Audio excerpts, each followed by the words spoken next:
আসসালামু আলাইকুম। আরউইকে admission and job প্রিপারেশনের পক্ষ থেকে সবাইকে শুভেচ্ছা জানাচ্ছি। আমাকে ইনবক্সে অনেকে মেসেজ দিয়েছিলেন যে বাংলা ভাষা ও সাহিত্য বিষয়ে প্রিপারেশন নেওয়ার জন্য কোন বইটা ভালো এ সম্পর্কে একটা রিভিউ দেওয়ার জন্য। আমি যে বইগুলো পড়ে 46তম বিসিএসে কোয়ালিফাই করেছি, প্রিলিমিনারিতে চান্স পেয়েছিলাম, যে বইগুলো ফলো করেছিলাম সে বইগুলো সম্পর্কে আমি সংক্ষেপে তুলে ধরার চেষ্টা করব। প্রথমেই আমি যে বইটার সম্পর্কে আপনাদেরকে বলবো সেটা হচ্ছে বাংলা ভাষা ও সাহিত্য প্রফেসরস এমসিকিউ রিভিউ। এই বইটা আমি পড়েছিলাম 46তম বিসিএসের জন্য, এবং সামনে আপনারা নিশ্চয়ই জানেন যে 47তম বিসিএস এক্সাম রয়েছে। তো সেই বিসিএসের প্রিলিমিনারিতেও আমি অংশগ্রহণ করব, সে কারণে আমি প্রফেসরস বইটাকে আমার চয়েস লিস্টে রেখেছি। এখন আমি আপনাদেরকে এই বইটা সম্পর্কে একটু বিস্তারিত দেখানোর চেষ্টা করব। প্রথমে আমি চলে যাচ্ছি সূচিপত্রে। আপনারা নিশ্চয়ই জানেন যে বাংলা ভাষা ও সাহিত্য বিষয়ে মোট 35 মার্ক রয়েছে। বিভিন্ন নিয়োগ পরীক্ষায় বাংলা ব্যাকরণ এবং সাহিত্য থেকে প্রশ্ন এসে থাকে। বিসিএস এর পাশাপাশি ব্যাংক সহ বিভিন্ন নিয়োগ পরীক্ষায় বা বিশ্ববিদ্যালয়ের অ্যাডমিশন টেস্টেও কিন্তু বাংলা বিষয়টা থেকে প্রশ্ন এসে থাকে। তো আমি আপনাদেরকে প্রথম পেজটা দেখানোর চেষ্টা করছি। প্রথমেই হচ্ছে প্রাচীন ও মধ্যযুগ সম্পর্কে এখানে বলা হয়েছে। এখানে বিসিএস পরীক্ষায় টোটাল নাম্বার থাকে হচ্ছে 5 নাম্বার। এরপর হচ্ছে গিয়ে আধুনিক যুগ থেকে একটু বেশি নাম্বার থাকে। আধুনিক যুগ থেকে মোট নাম্বার থাকে হচ্ছে 15 নাম্বার।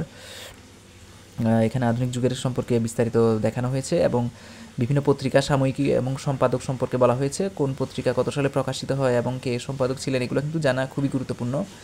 এরপর হচ্ছে বিভিন্ন কাব্যগ্রন্থ, মুক্তিযুদ্ধভিত্তিক কাব্যগ্রন্থ, মহাকাব্য, এগুলো রয়েছে।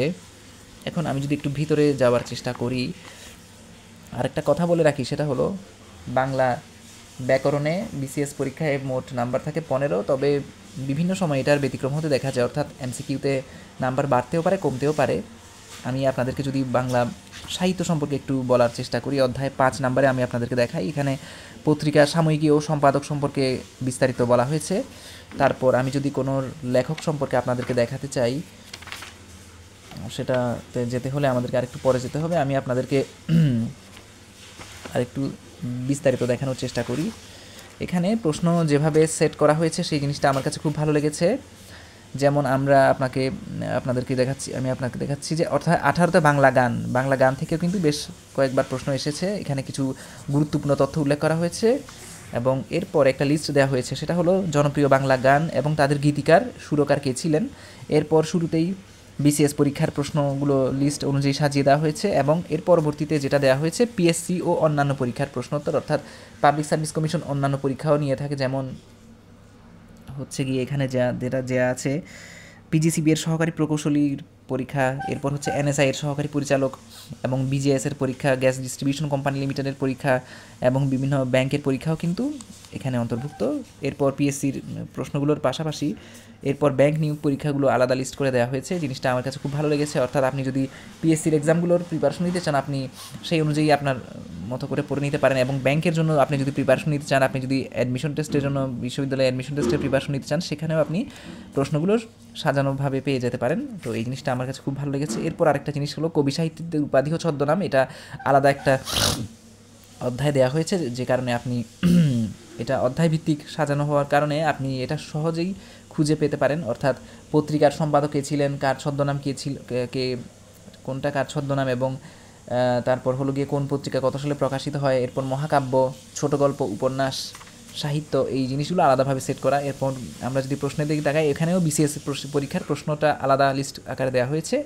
এরপর হচ্ছে গিয়ে পিএসসি ও অন্যান্য পরীক্ষার প্রশ্নোত্তর এখানে সেট করা হয়েছে। কেউ যদি পিএসসির জন্য আলাদা করে প্রিপারেশন নিতে চায়, তাহলে সে এই প্রশ্নগুলো নিয়ে স্টাডি করতে পারে।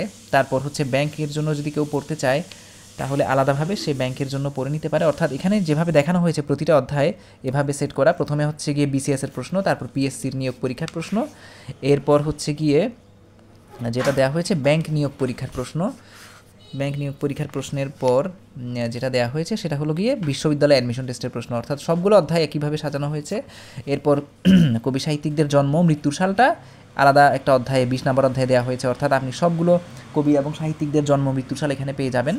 এবং জন্মস্থান কোথায় জন্মগ্রহণ করেছেন সেটাও পেয়ে যাবেন। এবং এরপর যেটা করা হয়েছে সেটা হলো এখান থেকে বিসিএস পরীক্ষায় যা যা এসেছে সেগুলো একটা লিস্টে দেওয়া হয়েছে এবং পিএসসিও অন্যান্য পরীক্ষার প্রশ্নোত্তরগুলো এরপর সাজানো হয়েছে। একই সাথে যেটা দেওয়া হয়েছে সেটা হলো ব্যাংক থেকে যে প্রশ্নগুলো আসে সেগুলো এখানে দেওয়া হয়েছে এবং সর্বশেষ বিশ্ববিদ্যালয় অ্যাডমিশন টেস্টের প্রশ্নটা এখানে দেওয়া হয়েছে। এরপর হচ্ছে বিভিন্ন সাহিত্যিক এবং তাদের সাহিত্যকর্ম সম্পর্কে আলোচনা করা হয়েছে বিস্তারিতভাবে, যেটা আমরা দেখতে পাচ্ছি। অর্থাৎ এখানে ক্রমানুসারে সাজানো হয়েছে, যেমন বাংলা অ্যালফাবেটের প্রথম অক্ষর হচ্ছে স্বরেয়, তো এটা দিয়ে যার নাম অক্ষয় কুমার দত্ত, ওনার নাম থেকে স্টার্ট। এরপর হচ্ছে গিয়ে অ্যালফাবেটিক্যালি এটা সাজানো হয়েছে। তারপর এখানে আমরা বিভিন্ন লেখক সম্পর্কে সাধারণ জিজ্ঞাসা আছে যেগুলো বিশেষ লিখিত পরীক্ষায় এসে থাকে বা বিভিন্ন পরীক্ষার জন্য গুরুত্বপূর্ণ। এরপর বিসিএসের প্রশ্নোত্তর, তারপর হচ্ছে পিএসসি ও অন্যান্য পরীক্ষার প্রশ্নোত্তর, ব্যাংক নিয়োগ প্রশ্নোত্তর এবং বিশ্ববিদ্যালয়ের প্রশ্নোত্তর খুব সুন্দরভাবে সাজানো হয়েছে। অর্থাৎ প্রতিটা অধ্যায় কিন্তু এইভাবে সাজানো। এরপর আমরা যদি একটু ব্যাকরণের দিকে তাকাই, প্রথমে এই বইয়ের যে জিনিসটা লক্ষণীয় সেটা হলো প্রথমে সাহিত্য অংশ এবং পরে ব্যাকরণ অংশটা দেওয়া হয়েছে। এরপর ব্যাকরণ অধ্যায়, যেমন আমরা 7 নাম্বার চ্যাপ্টারটা দেখি, এখানে বর্ণ সম্পর্কে বলা হয়েছে, কার বর্ণ, অনুবর্ণ, সংখ্যাবর্ণ, যুক্তবর্ণ। আমরা জানি টোটাল বাংলা বর্ণমালা হচ্ছে 50টি, স্বরবর্ণ 11টি এবং 39টি হচ্ছে ব্যঞ্জনবর্ণ, এবং এই ব্যঞ্জনবর্ণগুলোকে বিভিন্ন ভাগে ভাগ করা যায়, অল্প প্রাণধ্বনি, মহাপ্রাণধ্বনি, পূর্ণমাত্রা, অর্ধমাত্রা, মাত্রাহীন। এই ভাগটা কিন্তু এখানে সুন্দরভাবে চার্ট আকারে দেওয়া হয়েছে এবং কিছু গুরুত্বপূর্ণ তথ্য এখানে সংযোজন করা হয়েছে। এরপর আমরা যদি দেখার চেষ্টা করি, প্রথমে বিসিএস পরীক্ষার প্রশ্নোত্তর সাজানো হয়েছে, এরপর পিএসসি ও অন্যান্য পরীক্ষার প্রশ্নোত্তর সাজানো হয়েছে এবং তারপরে দেওয়া হয়েছে ব্যাংকের প্রশ্ন। অর্থাৎ যে যেভাবে প্রিপারেশন নিতে চান তিনি ওভাবেই প্রিপারেশন নিতে পারবেন। ব্যাংকের পরীক্ষার প্রশ্নের পর হচ্ছে বিশ্ববিদ্যালয় অ্যাডমিশন টেস্টের প্রশ্ন। অর্থাৎ এই বইটা আসলে একজন জব প্রত্যাশী এবং একজন ভর্তি ইচ্ছুক বিশ্ববিদ্যালয়ে যিনি অ্যাডমিশন টেস্ট দিবেন তার জন্য, অর্থাৎ দুইজনের জন্য এটা খুবই গুরুত্বপূর্ণ। দুইজনই একই বই ফলো করে তাদের কাঙ্ক্ষিত লক্ষ্যে পৌঁছাতে পারবেন। তারপর আমি যদি দেখানোর চেষ্টা করি, এখানে আরেকটা অধ্যায়ের কথা বলা হয়েছে, সেটা হলো শব্দকে বিভিন্ন ভাগে ভাগ করা যায় সেটা আমরা জানি, এবং অর্থগত শ্রেণী বিভাগ আছে, তারপর হচ্ছে গিয়ে আপনার গঠনগত শ্রেণী বিভাগ রয়েছে, এরপর উৎপত্তি অনুসারে শব্দের শ্রেণী বিভাগ রয়েছে। সবগুলো এখানে সুন্দরভাবে চার্ট আকারে দেয়া এবং বিসিএস পরীক্ষার প্রশ্নোত্তর সাজানো হয়েছে। এরপর হচ্ছে পিএসসি পরীক্ষার প্রশ্নোত্তর দেয়া হয়েছে, তারপর হলো গিয়ে ব্যাংক নিয়োগ পরীক্ষার প্রশ্নোত্তর দেওয়া হয়েছে, এবং সর্বশেষ হচ্ছে বিশ্ববিদ্যালয় অ্যাডমিশন টেস্টের প্রশ্নগুলো এখানে ধারাবাহিকভাবে দেওয়া হয়েছে, যার কারণে একজন পরীক্ষার্থী সহজেই তার প্রিপারেশন নিতে পারবেন। আর বইটি সম্পর্কে আসলে আমি যদি বলতে চাই আর কি, এখানে যেমন কর্মধারয় সমাস, তৎপুরুষ সমাস, প্রতিটা সমাস সম্পর্কে আলাদাভাবে আলোচনা করা হয়েছে, যার কারণে সমাস অধ্যায়টা একজন স্টুডেন্ট চাইলে সহজেই কিন্তু বুঝতে পারবে এবং শেষ করতে পারবে। তো বইটি সম্পর্কে আমি আর বিস্তারিত বলছি না, কারণ আমি আরও একটা বই ফলো করেছিলাম, সেই বইটা সম্পর্কে আপনাদেরকে আমি রিভিউ দিব। আর সেই বইটা হচ্ছে গিয়ে অত্যন্ত গুরুত্বপূর্ণ একটা বই, যেটা বর্তমানে মোস্ট পাওয়ারফুল, মোস্ট ওয়ান্টেড একটা বই, সেটা হচ্ছে গিয়ে আবু বকর সিদ্দিক স্যারের অভিযাত্রী, বাংলা সাহিত্য ও ব্যাকরণ অংশের জন্য। অভিযাত্রী বর্তমানে খুবই শক্তিশালী একটা বই, একটা পাওয়ারফুল একটা বই। এই বইয়ের মহিমা কখনোই বলে শেষ করা যাবে না। তো আমি এই বই সম্পর্কে আপনাদেরকে প্রথমে ধারণা দেওয়ার চেষ্টা করি। এই বইয়ের যে জিনিসটা আমার ভালো লেগেছে সেটা হলো এখানে অনেকগুলো চিত্রের আকারে বর্ণনা করা হয়েছে, যেমন বিভিন্ন লেখকদের চিত্র। আমি যখন পড়ব, একজন যেমন জাতীয় কবি কাজী নজরুল ইসলাম সম্পর্কে আমি যদি পড়তে চাই, যেমন ওনার জন্মসাল, মৃত্যুসাল এবং ওনার উপাধি, ছদ্মনাম, ডাকনাম, এরপর হচ্ছে ওনার যে সাহিত্যকর্ম, এগুলো খুব সুন্দরভাবে এখানে ফুটিয়ে তোলা হয়েছে, যেটা হয়তো অন্য কোনো বইয়ে এভাবে খুব একটা দেখা যায় না। যেমন ওনার ছবি সহ ওনার শৈশবকালের ছবি এখানে দেওয়া হয়েছে। তারপর এরপরে তার স্ত্রী ছিলেন নার্গিস, তার ছবি দেওয়া হয়েছে, এবং প্রমীলা দেবী এবং ওনার সন্তানের ছবিও এখানে ইনক্লুড করা হয়েছে, যেটা আমাদেরকে আসলে পড়ার জন্য অনুপ্রেরণা দিবে এই জিনিসগুলো। তারপর তার সম্পাদিত পত্রিকার ছবি এখানে সুন্দরভাবে দেওয়া হয়েছে, যে জিনিসগুলো হয়তো অন্য বইয়ে পাওয়া যাবে না। এই বইটা আসলে এক কথা এটাকে আমরা বই না বলে আমরা বলতে পারি হচ্ছে একটা ইতিহাসের অংশ বলতে পারি এই বইটাকে। তারপর তিনি তার নতুনের গান একটা গান রয়েছে, এরপর রণসঙ্গীত নজরুলের যা কিছু প্রথম, অর্থাৎ প্রতিটা অংশকে এখানে আলাদাভাবে ফুটিয়ে তোলা হয়েছে, যেটা আসলে একজন পাঠককে আসলে খুবই আকর্ষণ করবে এবং উদ্বুদ্ধ করবে পড়াটা সুন্দরভাবে করার জন্য, কারণ অন্য কোনো বই আসলে আমি এভাবে জিনিসগুলো দেখিনি। এরপর হচ্ছে কি নজরুল সম্পর্কে আসলে বললে আসলে এক কথায় অনবদ্য আর কি এই জিনিসটা।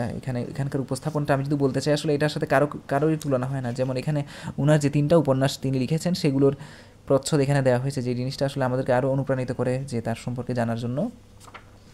এরকম অন্য লেখকদের সম্পর্কে আমরা যদি জানতে চাই, এখানে জসিমউদ্দিনের সম্পর্কে বলা হয়েছে, তার শিক্ষা কর্মজীবন এবং হচ্ছে গিয়ে তার মৃত্যু সম্পর্কে। তার নকশিকাঁথার মাঠ খুবই বিখ্যাত একটা কাব্যগ্রন্থ। এই জিনিসগুলো খুবই সুন্দরভাবে এখানে ফুটিয়ে তোলা হয়েছে। এখন আমরা যদি একটু দেখতে চেষ্টা করি যে এখানে প্রশ্নগুলো কীভাবে সেট করা হয়েছে, প্রথমেই হচ্ছে বিসিএস পরীক্ষার প্রশ্নোত্তর দেওয়া হয়েছে, এরপর হচ্ছে পিএসসি এবং অন্যান্য পরীক্ষার প্রশ্নোত্তর দেওয়া হয়েছে, অর্থাৎ একটা লিস্ট পাওয়া যাচ্ছে যে আমরা বিসিএসের জন্য কোন কোন প্রশ্নগুলো দেখা উচিত, পিএসসির নিয়োগের জন্য কোন প্রশ্নগুলো দেখা উচিত, এবং এরপর যেটা করা হয়েছে সেটা হলো ব্যাংক পরীক্ষার প্রশ্নোত্তর এখানে দেওয়া হয়েছে, যে জিনিসটা আসলে একজন শিক্ষার্থীকে সঠিকভাবে প্রিপারেশন নিতে সাহায্য করবে।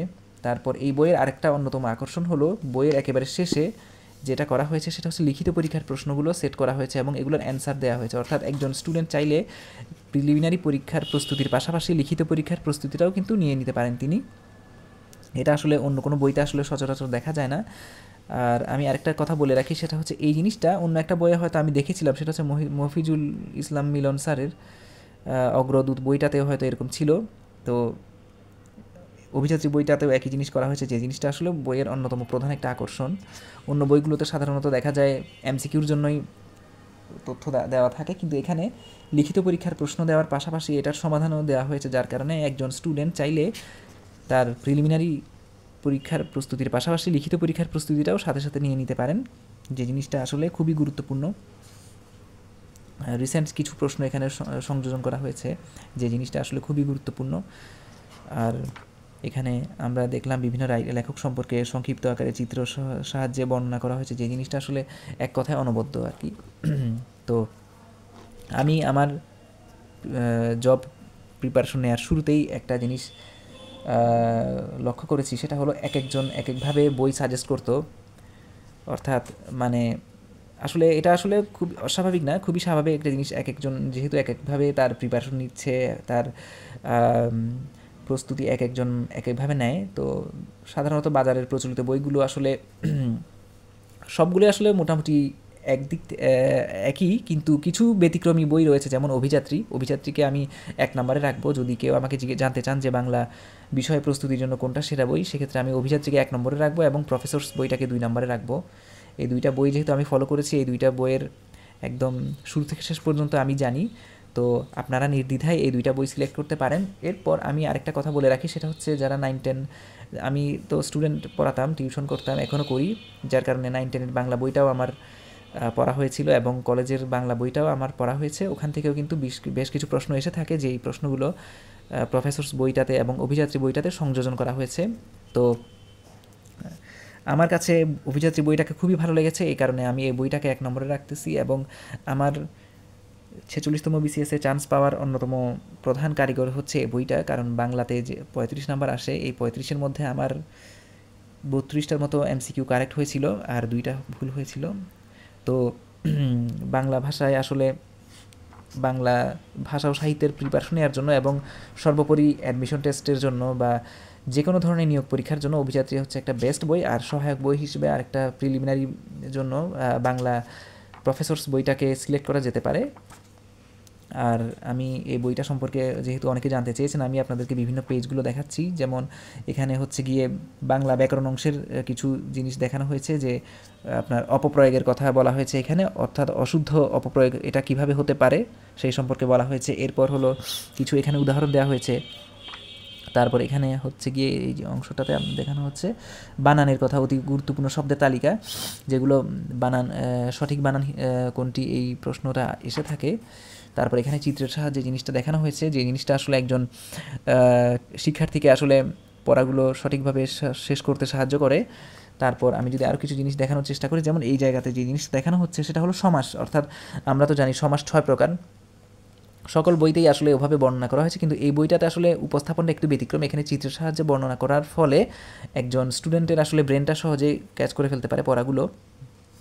তারপর হচ্ছে আরেকটা গুরুত্বপূর্ণ বিষয় ছিল বাগধারাতে আমরা অনেক ধরনের বাগধারা পড়ে এসেছি এবং এই বাগধারাগুলো হয়তো অনেক সময় আমাদের মনে নাও থাকতে পারে, সেজন্য কিন্তু এই বইটাতে আসলে অনেক সুন্দরভাবে এটা লেখা হয়েছে, যে বইটা আসলে এই বাগধারা অংশটা হয়তো এই বইটাতে পাওয়া যাবে না, কারণ ওটা হচ্ছে আরেকটা বই, সেটা হচ্ছে এটিএম বইটা এটিএম একটা না মুখস্থ বইটা আমি আসলে এই মুহূর্তে আমার কাছে নেই, যার কারণে আমি আপনাদেরকে দেখাতে পারছি না। আমি অন্য একটা ভিডিওতে এটিএম বইয়ের রিভিউ সম্পর্কে আলোচনা করব। এখানে দেখেন আমরা আরেকটা জিনিস দেখানোর চেষ্টা করি, ধ্বনি পরিবর্তন সম্পর্কে একটা একটা কনভারসেশন আমরা দেখতে পাচ্ছি, যে এই কনভারসেশনটা পড়লে আসলে ধ্বনি সম্পর্কে আমাদের জানার আগ্রহটা আরও বেড়ে যাবে। তো এই যে এই ধরনের উপস্থাপনটা আসলে মানে ইউনিক একটা উপস্থাপন, যেটা আসলে অন্য কোনো বইতে আসলে ওভাবে দেওয়া হয়নি।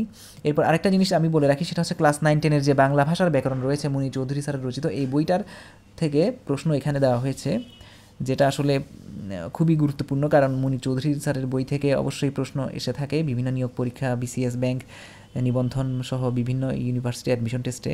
তো ওই বইটা আসলে খুবই গুরুত্বপূর্ণ। তো বইটা যদি কারো কাছে নাও থেকে থাকে তাহলেও কোনো সমস্যা হবে না, কারণ 9-10-এর বইয়ের যে পড়াগুলো সেটা এখানে খুবই সুন্দরভাবে উপস্থাপন করা হয়েছে, যার কারণে একজন স্টুডেন্ট খুবই ভালোভাবে তার প্রিপারেশনটা সম্পন্ন করতে পারবে বলে আমি মনে করি। তো আমি আমার ভিডিওটা আর বড় করছি না।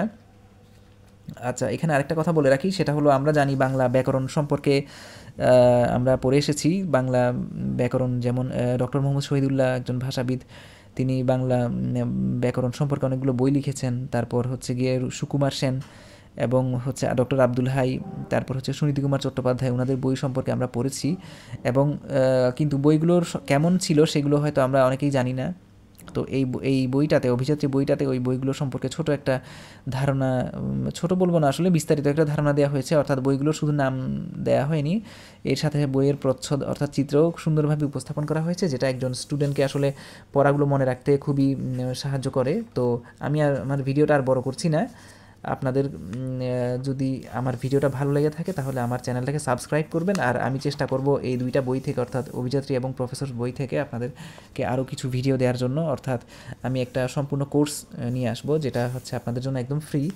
কারণ আসলে আমি যেটা শুরুতেই যেটা আমি খেয়াল করেছিলাম, অর্থাৎ যখন আমি বিসিএসের প্রিপারেশন নিচ্ছিলাম ঠিক সে সময় আমি একটা জিনিস লক্ষ্য করেছি, আর সেটা হচ্ছে গিয়ে আসলে একজন স্টুডেন্ট যখন শুরুতে জবের প্রিপারেশন নিতে চায় তখন তাকে অনেকগুলো প্রশ্নের সম্মুখীন হতে হয়। অর্থাৎ সে প্রিপারেশনটা কীভাবে শুরু করবে, কোন বইগুলো ফলো করা উচিত, এই সম্পর্কে আসলে অনেকেই জানতে চান। আমি নিজেও আসলে এ ধরনের কোনো মানে ধারণা আমার ছিল না বই সম্পর্কে। আমি বাজার থেকে যে কোনো একটা বই কিনে, র্যান্ডম বই কিনে পড়া শুরু করেছি, কিন্তু পরবর্তীতে আমি যেটা দেখলাম সেটা হচ্ছে গিয়ে অভিযাত্রী বইটা এবং প্রফেসরস, এই দুইটা বই যদি কারো কাছে থাকে তাহলে আসলে তার প্রিপারেশন নিতে আর কোনো সমস্যাই হওয়ার কথা না। তো আমি সামনে থেকে এই দুইটা বই সম্পর্কে আপনাদেরকে আরও জানানোর চেষ্টা করব, বিভিন্ন অধ্যায়ভিত্তিক ভিডিও আমি আপনাদের সামনে নিয়ে আসব। তো আমি আমার ভিডিওটা বড় করছি না, আশা করি আপনারা আমার সাথে থাকবেন, এবং আমি আজকের মতো বিদায় নিচ্ছি। সবাই ভালো থাকবেন। আসসালামু আলাইকুম।